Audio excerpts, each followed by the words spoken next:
Partisipasi masyarakat dalam pembentukan peraturan perundang-undangan yang akan dijelaskan oleh kelompok 8. Definisi partisipasi. Dalam bahasa Inggris dikenal dengan kata participation yang berarti pengambilan bagian. Partisipasi dalam bahasa Belanda disebut partisipati yang artinya penyertaan. Sedangkan dalam bahasa Indonesia selanjutnya disebut partisipasi sebagai perihal turut berperan serta dalam suatu kegiatan, keikutsertaan, atau peran serta.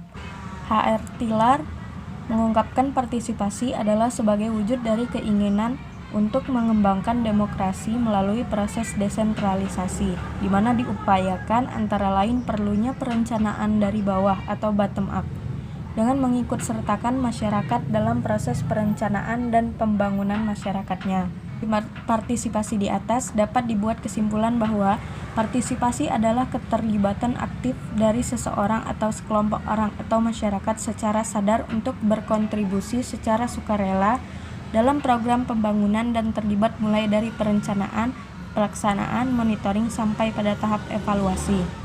Partisipasi masyarakat dalam konteks penyusunan peraturan perundang-undangan sebenarnya itu adalah untuk memberdayakan masyarakat, yaitu yang pertama, masyarakat mendapat kesempatan luas dan akses untuk menyampaikan dan memperjuangkan aspirasi yang menjadi haknya dan mengetahui, memahami kewajiban dan tanggung jawabnya sebagai warga negara atau warga masyarakat. Kedua, selaku pemangku kepentingan mendapat kesempatan untuk meningkatkan kemampuannya di dalam melakukan fungsi pengawasan publik. Selanjutnya yaitu dasar hukum partisipasi.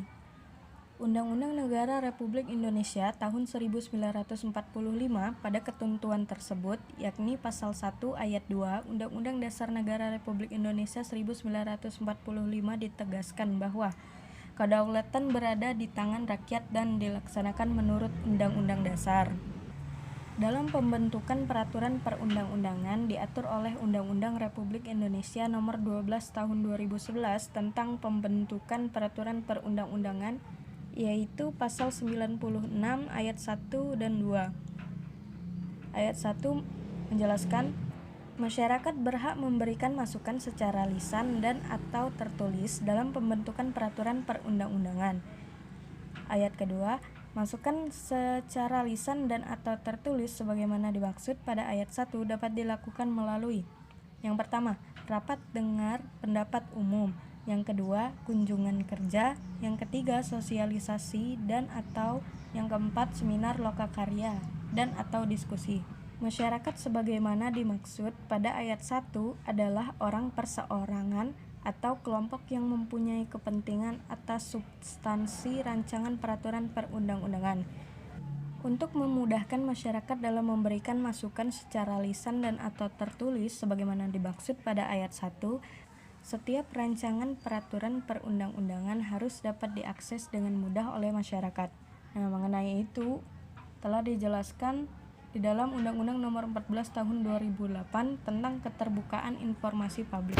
C. Bentuk-bentuk partisipasi. Partisipasi masyarakat dalam proses pembentukan undang-undang pada dasarnya dapat dilakukan dalam berbagai model pilihan partisipasi sesuai dengan tingkat perkembangan politik suatu negara. Partisipasi masyarakat ini akan tergantung dari kesadaran masyarakat dalam tatanan kehidupan bermasyarakat, berbangsa, dan bernegara. Berikut adalah model-model partisipasi masyarakat dalam pembentukan undang-undang dalam kurung 2. A. Pure representative demokrasi.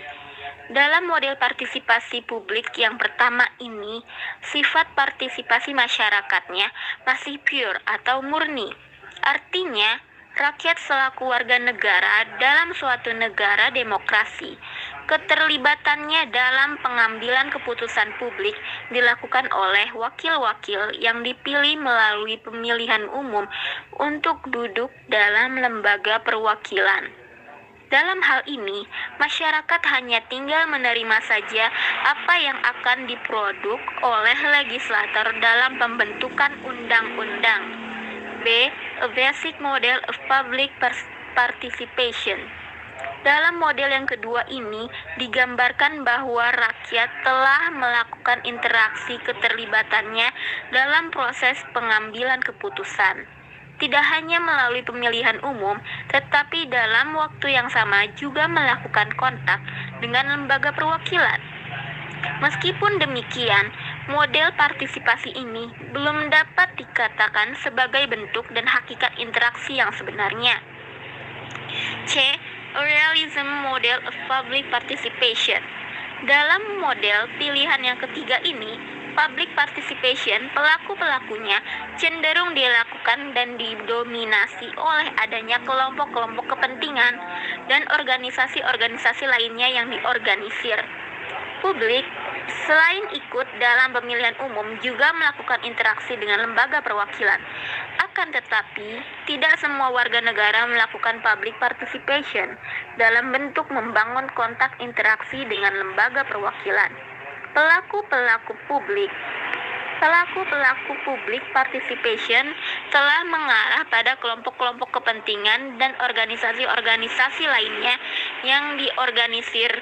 Dengan demikian, terdapat kecenderungan untuk memahami publik dalam konteks yang terbatas. D. The possible ideal for South Africa. Model alternatif yang diperkenalkan sebagai bentuk keempat dari berbagai partisipasi masyarakat ini merupakan perluasan dalam memasukkan 3 kelompok partisipan, yaitu those who are organized and strong, those who are organized but weak, and those who are weak and unorganized. Dengan menerapkan model ini, pemerintah dapat mengembangkan visi strategis yang dapat ditujukan kepada ketiga kelompok tersebut secara bersama-sama. Proses pembentukan undang-undang pada dasarnya dapat dibagi dalam 3 tahap, yaitu tahap ante-legislatif, tahap legislatif, dan tahap post-legislatif. A. Partisipasi masyarakat dalam tahap ante-legislatif. Pada tahap ante-legislatif, terdapat 4 bentuk partisipasi masyarakat yang dapat dilakukan dalam proses pembentukan undang-undang, yaitu yang pertama penelitian, yang kedua diskusi, lokakarya dan seminar, yang ketiga pengajuan usul inisiatif, dan yang keempat perancangan. B. Partisipasi masyarakat pada tahap legislatif. Pada tahap legislatif terdapat 6 bentuk partisipasi masyarakat yang dapat dilakukan masyarakat dalam proses pembentukan undang-undang. Adapun ke-6 bentuk partisipasi masyarakat tersebut adalah 1. Partisipasi masyarakat dalam bentuk audiensi atau RDPU di DPR. Yang kedua ada partisipasi masyarakat dalam bentuk RUU alternatif. Yang ketiga ada partisipasi masyarakat dalam bentuk masukan melalui media cetak. Nah, partisipasi masyarakat dalam bentuk melalui media cetak ini dapat dilakukan oleh masyarakat dengan membuat opini terhadap suatu masalah yang tengah dibahas dalam lembaga legislatif. Opini masyarakat ini dapat berupa artikel, jumpa pers, wawancara, pernyataan-pernyataan maupun tajuk berita dari surat kabar atau majalah. Nah, yang keempat ada partisipasi masyarakat dalam bentuk masukan melalui media elektronik. Nah, partisipasi masyarakat dalam masukan melalui media elektronik dapat dilakukan oleh masyarakat dengan membuat dialog, dengan menghadirkan narasumber yang kompeten terhadap suatu masalah yang tengah dibahas dalam lembaga legislatif. Selanjutnya ada partisipasi masyarakat dalam bentuk unjuk rasa. Selanjutnya ada partisipasi masyarakat dalam bentuk diskusi, lokakarya, dan seminar. Nah, partisipasi masyarakat dalam bentuk ini dapat dilakukan masyarakat dalam rangka memperoleh kejelasan persoalan terhadap materi yang tengah dibahas dalam lembaga legislatif. Karena diskusi, lokakarya, dan seminar ini dilakukan ketika proses pembentukan undang-undang tengah memasuki pembahasan dalam tahap legislatif, maka narasumber yang dihadirkan tidak hanya dari kalangan para ahli, akademisi, pakar, maupun pengamat, tetapi pembahasan suatu RUU sebaiknya mendatangkan politisi yang berkecimpung langsung. Nah, dengan demikian, diskusi, lokakarya, dan seminar akan mendapatkan gambaran yang utuh terhadap persoalan yang tengah dibahas dalam lembaga legislatif. Yang C, partisipasi masyarakat pada tahap post-legislatif. Apabila dilihat secara selintas, tahap proses legislatif tidak dapat dimasukkan dalam proses pembentukan undang-undang. Tapi pada tahap post-legislatif ini, produk suatu undang-undang mempunyai makna dalam kehidupan real masyarakat. Artinya apa? Artinya bahwa dalam suatu negara yang menganut sistem demokrasi, maka suatu produk undang-undang harus berpihak pada kepentingan rakyat. Oleh karena itu, partisipasi masyarakat dalam proses pembentukan undang-undang pada tahap legislatif dapat dilakukan dalam berbagai bentuk. Nah, dan berbagai bentuk contohnya nih, di sini ada unjuk rasa terhadap undang-undang baru. Adanya undang-undang baru dapat disikapi beraneka ragam oleh masyarakat, karena sangat mungkin dengan undang-undang baru itu bukan menyelesaikan masalah, tapi justru menimbulkan masalah sosial baru dalam masyarakat. Sikap itu dapat berupa dukungan atau penolakan terhadap lahirnya undang-undang baru yang diwujudkan dengan unjuk rasa. Selanjutnya, tuntutan pengujian terhadap undang-undang. Suatu undang-undang yang telah produk oleh lembaga legislatif dan telah disahkan oleh presiden serta dimuat dalam lembaran negara mempunyai kekuatan mengikat dan sah yang berlaku di masyarakat. Meskipun demikian, dalam suatu negara demokrasi termasuk di Indonesia, rakyat mempunyai keleluasan untuk menanggapinya. Bagi masyarakat yang belum atau tidak puas dengan lahirnya undang-undang dapat melakukan permohonan uji material terhadap undang-undang tersebut. Sebab konsepsi negara demokrasi tidak dapat dilepaskan dari prinsip negara hukum dengan konstitusi sebagai hukum dasar yang tertinggi dalam negara. Yang terakhir ada sosialisasi undang-undang.